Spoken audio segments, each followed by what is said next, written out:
सियासत को क्यों अडॉप्ट किया आपने? सियासत का शौक स्टूडेंट के ज़माने से था। कोई वजारत मिनिस्ट्री कोई आपको मिली है आपको, या आपके? मिनिस्ट्री हमारे पास नहीं है। मुस्लिम लीग नवाज और मुस्लिम लीग शहबाज मरियम नवाज अब किस ग्रुप में है? ये सब बंदे PMLN के बैनर के नीचे खड़े हैं, पार्टी में कोई डिवाइड नहीं है।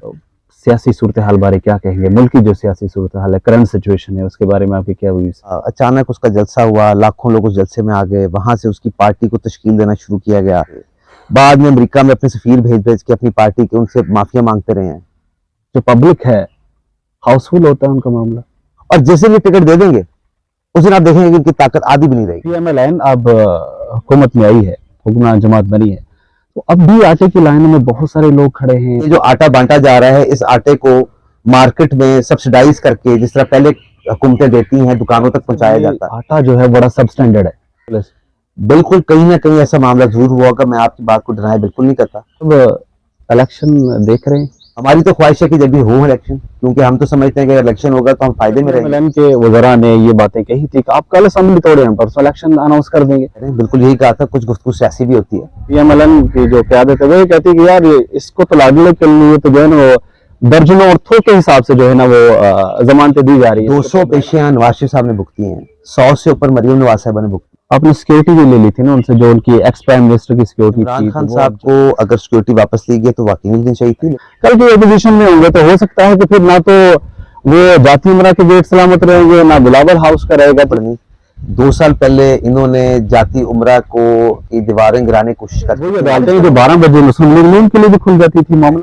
तो जो अभी तो आर्टिकल 6 के ऊपर किसी ने लगाया। तो नारवाल में आप तैयार हैं इलेक्शन के लिए? जिन नारवाल का रिजल्ट आपको बताएगा हम कितना तैयार हैं। आपका टिकट फाइनल है या बाय डेरे डाल के 180 एच के नहीं बैठे हुए, खेमे लगा के नहीं बैठे हुए कि जनाब हमें खुदा का वास्ते हमें टिकट दे दो। PP 50 नारवाल के अंदर जो आप समझ रहे हो कि यार इससे मेरा मुकाबला जरा टफ हो सकता है, ये तगड़ा बंदा है, इससे टाकरा हो सकता है, दिख जाए तो ऐसे में किसी खास एक कैंडिडेट का नाम नहीं ले सकता, लेकिन सारे कैंडिडेट पुराने ही हैं। अब उन्हीं साबका आप अपने अदवार को, साबका प्रोजेक्ट्स को कैश करेंगे?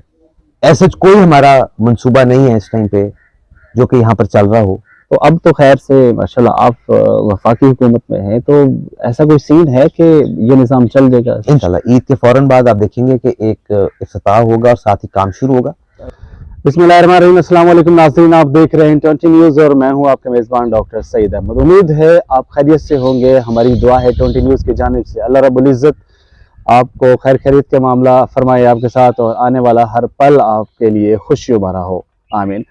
नाजरीन, जैसा कि आपको पता है कि मुल्क की सियासी, समाजी और मईशत की जो सूरत हाल है वो आप सबके सामने है। महंगाई का जिन जो है वो बोतल से बाहर निकल चुका है और हालात और आवाम बहुत परेशान है इस सिलसिले में। तो इसी सिलसिले में हमारे साथ हल्का PP 50 नारवाल की नौजवान सियासी और समाजी शख्सियत जो किसी तारीफ के मोहताज नहीं है वो मौजूद है।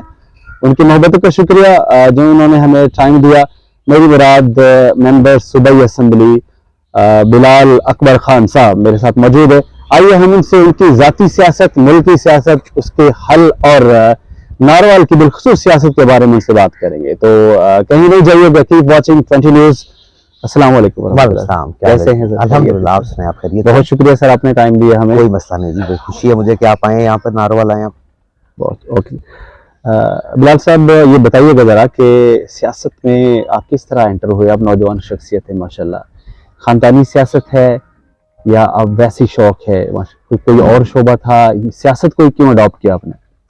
एजुकेशन तो मेरी फाइनेंस की है जी, मैंने बैचलर्स किया हुआ है अमेरिका से, ओहायो स्टेट यूनिवर्सिटी से। तो लेकिन सियासत का शौक स्टूडेंट के ज़माने से था। मेरे ताया कर्नल शुजात अहमद खान साहब ने इलेक्शन लड़ना शुरू किया 2002 में। उससे पहले मेरे बड़े ताया 85 में MNA थे इसी हल्के से। उसके बाद हमारी थोड़ी ब्रेक आ गई 2002 से, फिर सियासत हमने दोबारा शुरू की। 2002 से लेके 2018 तक मेरे ताया कर्नल शुजात साहब यहाँ पर MPA थे। मैं फिर कुछ 2014-15 में उनके साथ अटैच हो गया और अमली सियासत में मैंने कदम 2014-15 में रखा, क्योंकि मैं समझता हूँ कि हर काम की तरह सियासत भी एक ऐसा काम है जो आपको सीखना चाहिए। ये कोई ऐसी चीज नहीं है कि यहाँ पे आके आप पहले दिन आके कुर्सी बैठेंगे तो आपको उसकी समझ आ जाएगी। बिल्कुल। लोगों का रवैया क्या होता है, इलाके के मसाइल क्या हैं, लोग आपसे क्या एक्सपेक्ट करते हैं, वो सब जानने के लिए आपको लोगों के दरमियान वक्त गुजारना पड़ता है। तो 2013-14 से मैं अमली सियासत में मौजूद हूँ और 2018 में मैं खुशकिस्मत था कि मुझे PMLN ने टिकट दिया और मैंने उनके टिकट पे इलेक्शन लड़ा और मैं कामयाब हुआ। माशाल्लाह, बहुत अच्छे। आपका कहना है कि मोरूसी सियासत है, खानदानी सियासत है माशाल्लाह आपकी, तो कितनी दफ़ा विनिंग आप जीते हैं और कितनी दफ़ा हारे हैं आप और आपकी जो फैमिली है सियासत में? 85 में मेरे बड़े ताया जी एमएनए बने थे, उसके बाद 88 में वो इलेक्शन लूज कर गए, फिर उनका कुछ सेहत का इशू था, बाकी हमारी सारी फैमिली सर्विसेज में थी, कुछ आर्मी में थे, कुछ पुलिस में थे, तो हमने उसके बाद इलेक्शन कंटेस्ट नहीं किया। फिर हमने दोबारा 2002 में as an MP election contest किया, तो 2002, 2008, 2013, 2018 अल्हम्दुलिल्लाह अल्लाह ताला ने बड़ा मेहरबान रहा हम पे, लोग बड़े मेहरबान रहे हैं, अल्लाह ताला ने हमें कामयाब किया जी। मुस्लिम लीग नवाज के प्लेटफॉर्म से आपने इलेक्शन लड़ा है, आपके बड़ों ने लड़ा है, तो इसमें कोई वजारत मिनिस्ट्री कोई आपको मिली है आपको या आपके बड़ों को? 2002 के अंदर हमने पीएमएलक्यू से इलेक्शन लड़ा था, उस टाइम भी मेरे ताया जो थे वो शामिल थे उनके एडवाइजरी बोर्ड के अंदर भी, और वो special advisor to chief minister भी थे। और उसके बाद फिर हम 2008 में हम पीएमएलएन में आ गए और तब से हम पीएमएलएन के साथ हैं। तो पार्टी के अंदरूनी मामलात के अंदर काफ़ी सारी हमें फैसिलिटेशन है, मिनिस्ट्री हमारे पास नहीं है, लेकिन अभी भी पार्टी का जो यूथ कोऑर्डिनेटर हूँ मैं ज़िला नारोवाल का, मरियम बीबी ने जो नई यूथ तश्कील दे रही हैं, तो मैं उनका शुक्रगुजार हूँ कि उन्होंने मुझे इस काबिल समझा कि मुझे उसका हिस्सा बनाया। मुस्लिम लीग नवाज और मुस्लिम लीग शहबाज, मरियम नवाज, अब किस ग्रुप में है? अब कॉमन है कि मुस्लिम लीग में भी दो ग्रुप है, एक नवाज ग्रुप है, एक शहबाज ग्रुप है, आप किस ग्रुप में हैं? 2018 के इलेक्शन के बाद से ये हम मीडिया में भी सुनते आ रहे हैं, पीटीआई के मुंह से भी सुनते आ रहे हैं कि जी नून लीग शायद दो हिस्सों में तकसीम हो चुकी है, मुस्लिम लीग शहबाज ग्रुप बन गया है, मुस्लिम लीग मरियम नवाज ग्रुप बन चुका है। ऐसी कोई बात नहीं है। पार्टी को तोड़ने की जितनी कोशिश की जा सकती थी इन 4-4.5 सालों पीटीआई ने अपनी हुकूमत में की है। कोई हमारा मेंबर ऐसा नहीं जिसपे उन्होंने कोई किसी किस्म का दबाव ना डाला हो, जिसपे पर्चा ना दिया हो, जिनको प्रेशराइज ना किया हो, किसी तरीके से वो अपनी पार्टी को छोड़ जाए। लेकिन पार्टी के तमाम मेंबरान पार्टी के साथ रहे हैं। 2-4 हमारे डिफेक्टो थे जो कि निकल गए हैं, उनका कोई मसला नहीं है। इतना छोटा 180 में से 160 में से 2-3 बंदों का कोई इतनी खास वैल्यू नहीं है। बाकी सब बंदे पीएमएलएन के बैनर के नीचे खड़े हैं, पार्टी में कोई डिवाइड नहीं है। ओवरऑल अकबर साहब, सियासी सूरत हाल बारे क्या कहेंगे? मुल्क की जो सियासी सूरत हाल है, करंट सिचुएशन है, उसके बारे में आपकी क्या व्यूज? मैं आज की बात तो नहीं करता जी, मैं तो 2011 से शुरू करूंगा बात जी, कि 2011 से पाकिस्तान को इंतशार का शिकार कर दिया गया है। एक बंदा जो कि 2 सीटों का हामिल था, अचानक उसका जलसा हुआ, लाखों लोग उस जलसे में आ गए, वहां से उसकी पार्टी को तश्कील देना शुरू किया गया।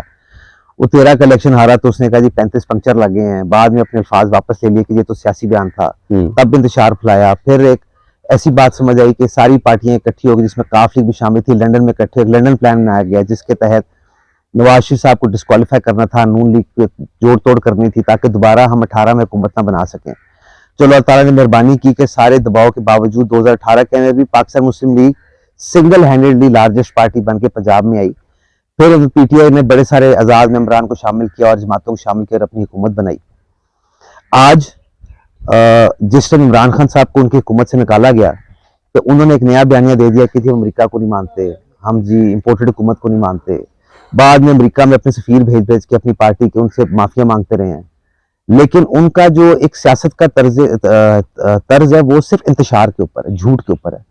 वो लोगों में इस कदर इंतशार फैलाते हैं और रोज बैठ के इतना झूठ बोलते हैं कि उसको सच करने की कोशिश करते हैं। हिटलर के जमाने में उसका मिनिस्टर था गोबल, उसका भी काम ये था कि मिस इन्फॉर्मेशन इतनी फैलाओ कि वो सच बन के सामने आए, और वो उसमें कामयाब थे। आज पीटीआई के जो ट्रोल्स हैं जो सोशल मीडिया के ऊपर, उनका भी यही जॉब है कि रोज सुबह बैठ के एक नया बयानिया बनाओ, रोज उसके ऊपर इतना झूठ बोलो कि लोग समझे कि शायद यही सच है। और यूटर्न लेने में जो महारत पीटीआई ने हासिल की वो शायद किसी को, हम तो यही समझते आए कि जब बात करनी है तो बात का पैरा देना, लेकिन हमें अब पता चला कि हम गलत सियासत करते हैं। सियासत तो ये है कि रोज बात करके बात से फिरने वाला बड़ा लीडर होता है। मुल्क में इस टाइम सख्त इंतशार है, बदअमनी है, जो पाकिस्तान की मईशी हालत खराब है उसकी वजह भी ये बदअमनी है। जब तक आपका हाउस इन ऑर्डर नहीं होगा आप चीजें नहीं चला सकते। एक घर नहीं चलता अगर लड़ाई झगड़ा हो, ये तो मुल्क की बात है। 24 घंटे का इंतजार है यहाँ पर और इसको ठीक होना चाहिए। जी बिल्कुल, आपका कहना है कि रोजाना नए से नया झूठ गढ़ा जा रहा है, और लेकिन उसके बावजूद बिलाल साहब जो पब्लिक है हाउसफुल होता है उनका मामला, तो ये बड़ा हो रहा है। बड़ी इंटरेस्टिंग बात है ये। इसके ऊपर मेरी बड़ा जो सियासी और गैर सियासी इसके अंदर जो सोच है वो बड़ी थोड़ी सी फर्क हो जाती है।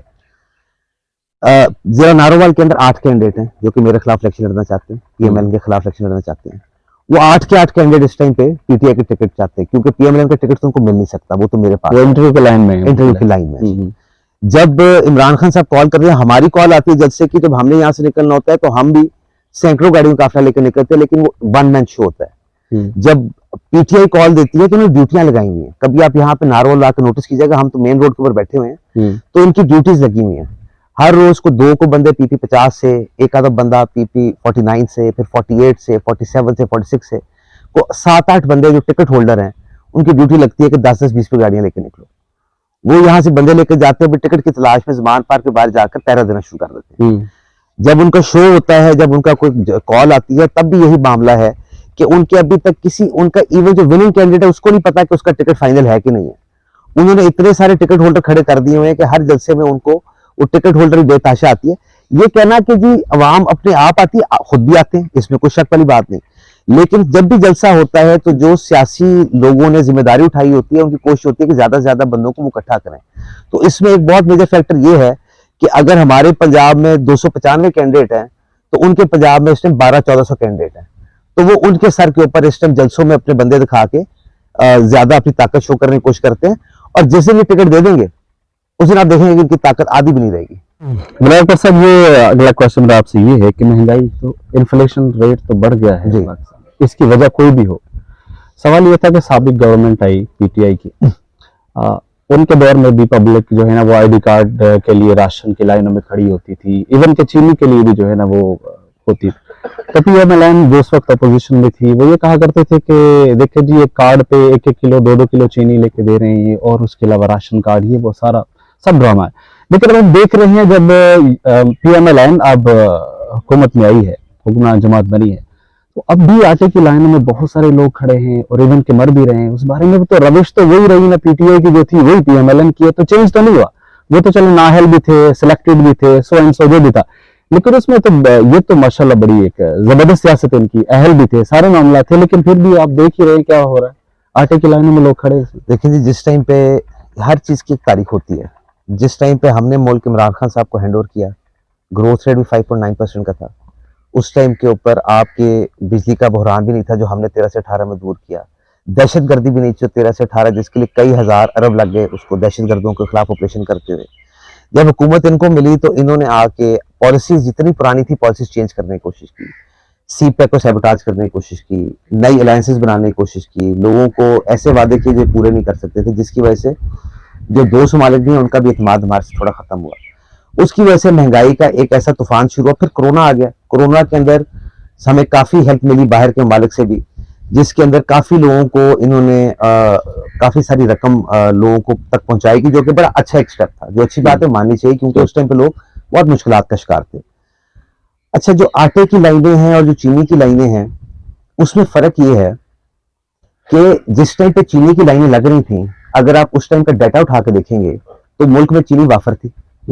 चीनी को आपने पहले एक्सपोर्ट किया, एक्सपोर्ट करने के बाद आपने शॉर्टेज क्रिएट कर ली, शॉर्टेज क्रिएट करने के बाद आपने इंपोर्ट की, इंपोर्ट करके आपने लाइनें लगवा दी, मिसमैनेजमेंट थी।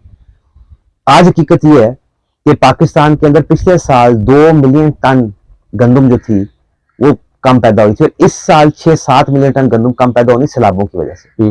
जब गंदम आपके पास पैदा ही कम हुई है तो आप पास गंदम की शॉर्टेज होनी है। इसका एक तरीका ये था कि ये जो आटा बांटा जा रहा है, इस आटे को मार्केट में सब्सिडाइज करके, जिस तरह पहले हुकूमतें देती हैं, दुकानों तक पहुंचाया जाता।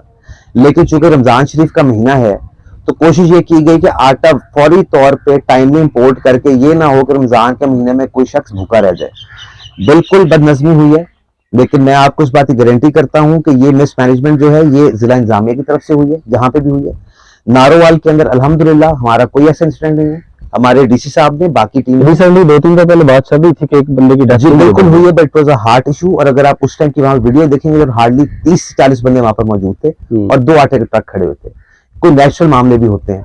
आप कहीं पे भी आज भी अगर आटे का लास्ट दिन आप जाके देखेंगे तो कहीं पे लाइन इसलिए नहीं है यहाँ पे कि इन्होंने शादी घरों में बंदोबस्त करके लोगों को इज्जत से बिठा के कोशिश कर रहे हैं कि आटा दें। जहां पर इंतजामिया ने इंटरेस्ट लिया वहां पर मामलात हैं। बिल्कुल आपकी बात ठीक है, हमें अपनी आवाम की कीमत खरीद इतनी बढ़ानी चाहिए, उनकी आमदनी इतनी बढ़ानी चाहिए कि उनको आटे की लाइनों में लगना पड़े, उनको लेके आटा खुद वो खरीद के खा सके। लेकिन जो मुल्क के हालात बने हुए हैं, जो शॉर्टेज क्रिएट हुई है, अगर इसको हम वैसे छोड़ दें तो आटा इतना महंगा हो जाएगा कि आम बंदे की खरीद से बाहर हो जाएगा। इसमें ये है ना कि एक तो ये है कि हमने देखा, खुद भी देखा, मुख्तलिफ पॉइंट्स पे विजिट किया है कि बिलाल साहब ये आटा जो है बड़ा सब स्टैंडर्ड है, इवन कि उसमें रेत मिला हुआ है, ये भी चीजें हैं। और साथ में ये है कि उसकी प्रॉपर जो है ना वो नहीं कोई ट्रांसपेरेंसी भी नहीं नजर आती, ठीक है ना। इसको भी चेक एंड बैलेंस है इसका, चेक एंड बैलेंस कंप्लेंट सारे के लोग कह रहे देखे भी आटा देखें ये तो रबड़ की तरह है, इसमें वो मेकिंग के लिए इसमें रेत मिला है। इसमें मैं आपको मामला बताता हूँ। असल में ना हमारे आप जिस तरह आपको बताया कि हमारा जो मुल्क है इस टाइप सियासी इंतशार से गुजर रहा है, बिल्कुल बिल्कुल कहीं ना कहीं ऐसा मामला जरूर हुआ होगा। मैं आपकी बात को डिनाई बिल्कुल नहीं करता, लेकिन मैं अभी आपको अपने साथ ले चलता हूँ नारोवाल में। किसी भी पॉइंट पे आप मेरे साथ चलें, आटे की बोरी खोल के आप चेक करें, बिल्कुल ऐसा मामला नहीं है, सब स्टैंडर्ड आटा नहीं है। ये एक फैलाई खबर है कि जी $80 का आटा खरीदा, 380 का इंपोर्ट किया, बिल्कुल ऐसी कोई बात नहीं है। ये भी खबर है कि उसमें ऐसा कर रहे कि जो आटे पे सब्सिडी जो दी है इन्होंने, एक तो फ्री कर दिया ना, और जो आटा वैसे गरीब आवाम को मिल रहा था, जो परचेज करना चाह रहे थे सफेद पोश वो लाइनों में नहीं खड़े होते, वो आटा जो है ना वो 600 से 1200 1500 तक का हो गया। ऐसा तो नहीं वो सब्सिडी को इधर मैनेज कर दिया, उसको महंगा कर दिया और वो फ्री कर दिया। जारी बात है जी, जब जेब एक ही हो तो पैसे उसमें से निकलने होते हैं, जो पैसे जेब में होंगे वही खर्च किए जा सकते हैं। हमारे तो हालात ये है कि इस टाइम पे सुप्रीम कोर्ट ऑफ पाकिस्तान भी हमें कह रही है कि जब इलेक्शन कराएं, इलेक्शन के लिए पैसे नहीं है, उसके बावजूद रमजान के लिए जो सब्सिडी देनी चाहिए थी उन्होंने देने की कोशिश की है। बिल्कुल ये हमारा भी उसमें यही ख्याल था, हम लोगों ने काफी सजेशन दी कि जी आप जो दूसरा आटा मिल रहा है उसकी सब्सिडी खत्म ना करें, लेकिन इस आटे की इंपोर्ट के लिए पैसों की बहुत ज्यादा जरूरत थी, जिसकी वजह से उन्होंने थोड़ा सा इसको करना पड़ा। लेकिन इंशाल्लाह रमजान के बाद हमें उम्मीद है कि सब्सिडी दोबारा स्टार्ट हो जाएगी। सर अल्लाह खैर कर दी, अवामी फलाह बहबूद के मंसूबे चलने चाहिए, होना चाहिए। बिलाल पर साहब इलेक्शन देख रहे हैं, होंगे या नहीं होंगे? देखिए जी, हम तो आपके सामने तैयार बैठे हैं। अगर आप पूछेंगे भी किसी हल्के में, तो हम तो इलेक्शन की पूरी तैयारी कर रहे हैं, बल्कि जो हमारे मुखालफीन हैं वो इस टाइम पे टिकटों की लाइनों में लग के बैठे हैं, हल्के में नहीं फिर रहे। ये MLN की मुकम्मल तैयारी है। सिर्फ यहाँ पर सवाल ये आता है कि क्या इलेक्शन अभी होने हैं कि नहीं है। वो अब हुकूमत जो फेडरल है और सुप्रीम कोर्ट है उनका आपस में एक मामला चल रहा है। हमारी तो ख्वाहिश है कि जब भी हो इलेक्शन, क्योंकि हम तो समझते हैं कि अगर इलेक्शन होगा तो हम फायदे में रहेंगे, लेकिन मुझे लगता है कि शायद उसके अंदर जो लॉजिक हमें बताई गई है, जो लॉजिक टीवी पे भी आपने सुनी होगी, वो लॉजिक यही है कि इससे अगर आप अलहदा पंजाब और खैबर पख्तूनख्वा का इलेक्शन कराएंगे तो इससे आपके आने वाले बाकी सूबों के इलेक्शन और आपके वफाक के इलेक्शन बहुत इफेक्ट होते हैं। उसके लिए कि 52% पॉपुलेशन पंजाब की है, उसके बाद आपकी 7-8-11% पॉपुलेशन मेरा ख्याल है आपकी खैबर पख्तूनख्वा की है। जब 63% पॉपुलेशन का फैसला हो जाना है कि वहां पे कौन सी जमात जीत रही है, तो उसके बाद बाकी दोनों सूबों के इलेक्शन के ऊपर उसका असरअंदाज होगा। उसमें सर यह कानून तो यही कह रहा है ना कि जब कोई भी हुकूमत जो है वो अपनी प्रोविंशियल असेंबलीज को डिसॉल्व करती है तो विद इन 90 डेज या सुप्रीम कोर्ट जब सो मोटो ले या कोई भी उसका मामला हो, तो कानून के मुताबिक तो इलेक्शन हो जाना चाहिए। इकट्ठा तो कोई वो नहीं है कि भी कौमी भी हो सूबाई भी हो, तो फंडिंग के मामला चल रहे हैं, क्या कहना चाहेंगे? तो जब पंजाब का हो रहा है, केपी की असेंबली तोड़ दी, आपको पता होगा PMLN के वगैरह ने ये बातें कही थी कि आप कल असेंबली तोड़े, हम परसों इलेक्शन अनाउंस कर देंगे, लेकिन अब तो ऐसा कुछ भी नहीं है। अब आप कह रहे हैं कि सारा एक साथ ही हो, मतलब इस चीज का मुतहम्मिल नहीं है। वो आप बिल्कुल ठीक कह रहे हैं, बिल्कुल यही कहा था। कुछ गुफ्तगू सियासी भी होती है, बंदों ने 1 करोड़ नौकरी देने का, 50 लाख घर देने का वादा भी किया था, बिल्कुल ऐसे। तो वो कुछ गुफ्तगू सियासत में वो भी ले जाते हैं, तो अगर कुछ को हम भी ले गए तो उसमें कोई ऐसी बात नहीं है, क्योंकि उस टाइम पे इमरान खान साहब रोज टीवी पे आकर थ्रेट करते थे, मतलब सियासी जाने था। ठीक है, जब रोज आकर बंदा आपको थ्रेट करे कि जी मैं ऐसे कर दूंगा, तो आगे से उसको यही बताया गया कि जी अगर आप करना चाहते हैं हम आपको बिल्कुल, अगर आप चाहते हैं कि हम आपका मिन्नत तरला करें तो हम करने को तैयार नहीं है। ये काफी अरसा ऐसे चलता रहा है कि इमरान खान साहब एक लाडले बच्चे की तरह जिद करके बैठ जाते रहे, और सारी इंतजामिया और सारी जमातें कोशिश करती रही कि मुल्क में इंतशार ना फैले और इसको मना लिया जाए। लेकिन अब चूंकि बाकी PDM की जमातों ने फैसला कर लिया कि हमने लाडले बच्चे का लाड अब नहीं उठाना, और एस्टैब्लिशमेंट भी इस पे आ गई कि हम न्यूट्रल हो गए हैं, तो अब इनको थोड़ा सा अपना रवैया चेंज करना पड़ेगा। जब ये हुकूमत में थे तो उस टाइम इनको ऑफर की गई, इनसे बातचीत की गई, बैकडोर चैनल खोले गए कि जी कोई फैसला मिलकर कर लेते हैं, इलेक्शन में इकट्ठे करा लेते हैं, थोड़ा सा हम पीछे आते हैं, थोड़ा आप आगे हैं। लेकिन चूंकि ये एक जिद्दी इंसान है, ये कहता है जो मैंने कह दिया वही सच है, तो इस तरह होता नहीं है। हम उम्मीद करते हैं कि ये जो इलेक्शन का बहरान है जल्दी इसको खत्म किया जाए, जो ये बेयकीनी कैफे इसको खत्म किया जाए, और जब इलेक्शन सुप्रीम कोर्ट या हुकूमत पाकिस्तान अनाउंस करेगी हम उसके लिए तैयार हैं। सर देखिए अवाम तो रुल गई है ना। मामला ये है कि मुस्लिम लीग नून हो या पीपल्स पार्टी हो, जाना जाता है कि अवामी हुकूमतें रही हैं, ठीक है, और जमहूरियत पसंद रही है। अब करंट सिचुएशन आपके सामने, आवाम रुल गई है, वाकई रुल गई है। आप भी मानेंगे कि महंगाई का तनासब कहाँ पहुंच गया है।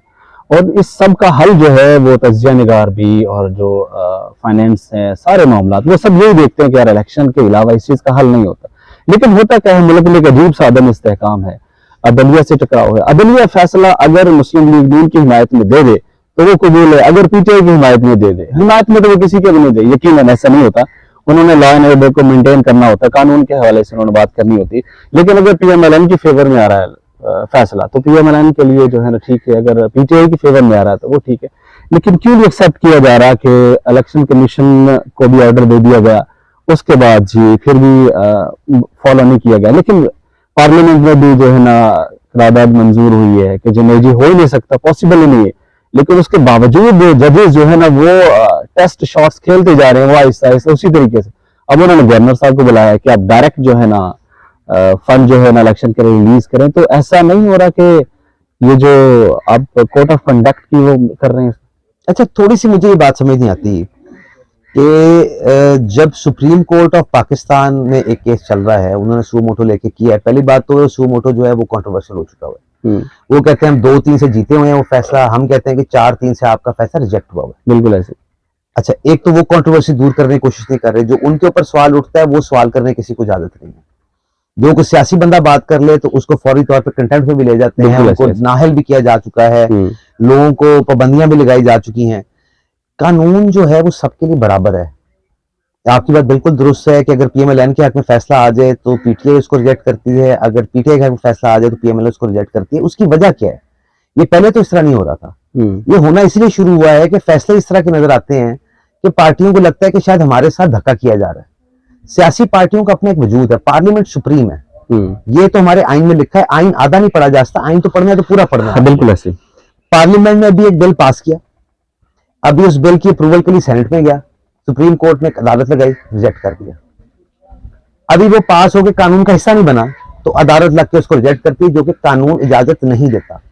As long as it is not part of the law they can not take it up, और वो रिजेक्ट नहीं कर सकते। उन्होंने कर दिया, चले, उनके पास पावर है, वो कर सकते हैं। बात यहां पर सिर्फ ये आती है कि जब तक इंसाफ के तकाजे सारे पूरे नहीं होंगे, सारी पार्टियां मुतमिन इस बात पर नहीं होंगी कि जी यहाँ पर जो जजेस बैठे हैं वो जो फीलिंग आ चुकी है कि जी ये भी सियासी जमातों का हिस्सा बन चुके हुए हैं, जब तक वो न्यूट्रल होकर कानून के मुताबिक फैसले देने नहीं शुरू करेंगे तब तक तो एक्सेप्टेबिलिटी नहीं आएगी। अब उसके अंदर मैं सिर्फ यही दरखास्त करना चाहूंगा कि पाकिस्तान के अंदर मैशी तौर पे वैसे इस्तेकाम हम सारे चाहते हैं।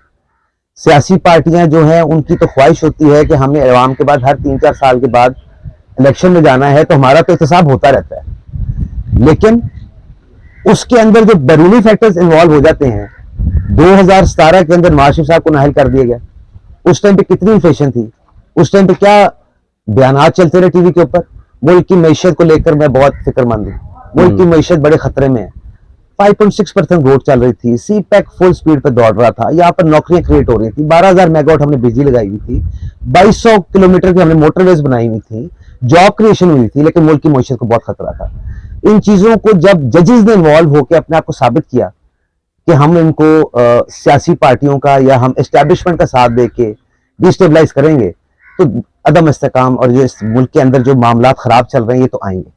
इनको ठीक करने के लिए टेन्योर चाहिए, आपको 5-5 साल के 2-3 टेन्योर चाहिए, जिसके अंदर अदालतों का एतमाद ही बहाल हो, एस्टैब्लिशमेंट का एतमाद ही बहाल हो। ये सिंपल, ये इलेक्शन जो आप बात कर रहे हैं, ये इलेक्शन जो भी जमात जीत जाए, क्या कोई जादू की छड़ी है कि घुमाएंगे तो मुल्क में महंगाई खत्म हो जाएगी? एक इन्फ्लेशन चल रही है दुनिया में, उस इन्फ्लेशन का शिकार पाकिस्तान भी है। यूके के अंदर जॉबलेसनेस जो अपनी हाईएस्ट लेवल पर आ गई है ग्रेट डिप्रेशन के बाद। अमेरिका में जो होमलेसनेस है वो हाईएस्ट लेवल पे है सिंस ग्रेट डिप्रेशन 1914-1913 के। पाकिस्तान में महंगाई ने लोगों की कमर तोड़ दी है, सफेद पोश लोग बिल्कुल खत्म हो गए, बिल्कुल उनके हालात ऐसे हैं कि वो बेचारे किसी से बात भी नहीं कर सकते। उनके लिए जरूरी है कि उनकी मदद की जाए, मुल्क में और जॉब क्रिएशन की जाए, को पे स्केल्स बेहतर किया जाए, महंगाई को नीचे लाया जाए।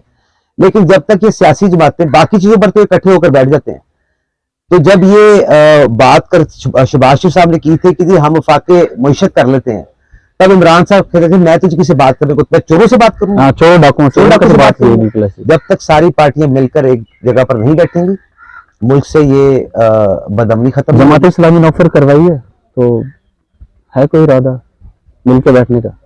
देखिए, जमात इस्लामी हमारे लिए बड़ी काबिल एहतराम है, बिल्कुल हम तो हमेशा से मिलकर बैठने को तैयार हैं, लेकिन जिस किस्म की शराइत सामने रखी जाती हैं इमरान खान साहब की तरफ से, हम किसी किस्म की गलत शर्त मानने को तैयार नहीं है। हम हर चीज मानने को तैयार रहे हैं। जब इन्होंने 110 दिन का धरना दे के उस टाइम पे चीनी सदर का दौरा लेट के, जिसकी वजह से सीपैक 1 साल पीछे चला गया, हम तब भी इनकी मिन्नत तरलाई करते रहे कि यार हुकूमत चलने दो, पाकिस्तान को चलने दो। लेकिन अगर अब ये कहेंगे कि हम इनके गर्दन के ऊपर घुटना रख के मैं बात बनाऊंगा, तो हम नहीं मानेंगे। जो जायज बात होगी वो हम करने को तैयार है, बैठने को तैयार है। इसका मतलब है कि वो चोरों डाकुओं से बात करना नहीं चाहता, आप भी कह रहे हैं कि शराइत बड़ी सख्त होंगी, अगर पैसा नहीं होगा तो इस तरह तो फिर डेडलॉक बरकरार रहेगा, तो सियासत के लिए तो बड़े मसाइल होंगे। हर जगह पर कुव्वत का तो नहीं मसला है, जहां पर भी आप देखेंगे पिछले साल 2 के अंदर जहां पर भी डायलॉग की ऑफर की गई है वो PMLN की तरफ से की गई है, और हर दफा इमरान खान साहब ने रिजेक्ट किया है कि जी मैं चोरों से बात नहीं करता। अब अगर इलेक्शन के लिए उन्होंने जमात इस्लामी को बीच में डाला है, जमात इस्लामी, मैंने दोबारा कहा कि हमारे लिए बड़े काबिल एहतराम लोग हैं, उनकी जमात की हम बड़ी इज्जत करते हैं, बिल्कुल उनके साथ हम मिलकर बैठेंगे। मैंने ये नहीं कहा मिलकर बैठेंगे, मैंने कहा बिल्कुल बैठेंगे, लेकिन जो जायज बात होगी उस जायज बात पर डिस्कशन बिल्कुल होगी। जिस तरह का इस पाकिस्तान के अंदर हालात बने, मैं नहीं समझता कोई तीसरी ताकत पाकिस्तान को टेक ओवर करना भी चाहिए, क्योंकि इन हालात के अंदर देखें, ये जब पाकिस्तान की हुकूमत हमने संभाली है पिछले साल, तो आज लोग सवाल करते हैं कि जब आपको पता था कि हालात ऐसे होने, आपने हुकूमत क्यों संभाली थी? 6 महीने इमरान खान साहब ने हुकूमत संभालने के बाद एक बिल्कुल ढोल बजाते रहे कि मुल्क दिवालिया हो गया, मुल्क दिवालिया, इसलिए हमने हुकूमत संभाली। ये मुल्क को दिवालिया न कर दे। पाकिस्तान एक एटॉमिक पावर है, हम दिवालिया नहीं हो सकते। हमारे दिवालिया होने का मतलब है कि हमारे डिफेंस एसेट्स खत्म हो जाएंगे, और जो हाल यूक्रेन का हुआ साल 1.5 पहले, वो हाल इंडिया पाकिस्तान का करेगा। अब हमें अपनी सलामती के लिए जरूरी है कि हम अपने मुल्क की मईशत को ठीक करें और मामला चलाएं। बिलाल अकबर साहब, आपने एक बात की है कि हमारे दौर में बदतरीन इंतकाम इन्होंने लिया है PTI वालों ने, ठीक है, लीडर्स को, मिनिस्टर्स को, कारकुनों को अरेस्ट किया, तो अब वही सिनेरियो है, वही सारी चीजें उधर आ रही है। वो कह रहा है कि तकरीबन 150 के करीब मुकदमात झूठे ऐसे हो गए कि जिनका कोई मुंह सरी नहीं होता, और वो जब अदालत में जमानत के लिए जाते हैं तो वो फिर PMLN की जो क़यादत है वो ये कहती है कि यार इसको तो लाडले के लिए तो जो है ना वो दर्जनों अर्थों के हिसाब से जो है ना वो जमानतें दी जा रही है, इसको तो ओब्लाइज किया जा रहा है। तो बात तो वही नहीं रही कि वो जब आप थे अपोजिशन में तो आप पे जुल्म हो रहा था, अब वो अपोजिशन में है तो अब उन पे जुल्म। बात वो नहीं है जी, बात वो नहीं है। 200 पेशियां नवाज शरीफ साहब ने भुगती हैं, 100 से ऊपर मरियम नवाज साहब ने भुगती है। वो कौन सी ऑफिस बेरर थी जिनको बार बार अदालत बुलाया जाता था? हमारे इधर एहसन इकबाल साहब हैं, ऑनेस्ट तरीन आदमी, उनको 3.5-4 महीने जेल में रखा गया है। हमने तो अदालतों के बाहर जाके पथराव नहीं किया, हमने पेट्रोल बम नहीं मारे पुलिस को, हमने अदालतों पर यकीन करके अदालतों के थ्रू हमने फेस किया है। शाहिद खान को पकड़ा गया कि उसके सपोर्टर नहीं है। आप समझते हैं कि हमारे बंदों के अंदर जोश नहीं है, जज्बा नहीं है, गुस्सा नहीं है, लेकिन जमात लीडर का काम होता है कि अपने जमात के वर्कर्स की तरबियत करे। हमारी तरबियत है सब्र तहम्मुल की। आप बात करते हैं बाकी, जब PDM का जलसा जब पहला था, तो ये जिस रोड से आप चल के आए, इस रोड के बाद 200 पुलिस वाले खड़े हुए थे, ट्रॉलियां गिरा के रास्ता रोक दिया गया था कि हमने लोगों को बाहर नहीं जाने देना। रात को बंदों को उठाया गया था। किस TV चैनल पे आके हमने वहां पर कहा कि जी हमारे साथ बड़ी ज्यादती हो गई, हमने रोना शुरू कर दिया? ये सियासत का हिस्सा है। वो तो हमारे साथ ज्यादती की, हमने बर्दाश्त की, वो तो बिल्कुल उनके कारकुनों के साथ ज्यादती नहीं होनी चाहिए। लेकिन जब पुलिस का एक DIG आपको सिर्फ वारंट इशू देने के लिए आ रहा है कि अदालत में आपकी पेशी और आप उसको मारते हैं, तो क्या पुलिस रिटेलिएट नहीं करेगी? वो कहते हैं कि मेरी जान को खतरा है जी, ये लोग जो है जान का खतरा तो सारों को यार, किसकी गारंटी है? मियां नवाज शरीफ को जान का खतरा नहीं था, मरियम नवाज को जान का खतरा नहीं है, इनको जान का ज्यादा खतरा है।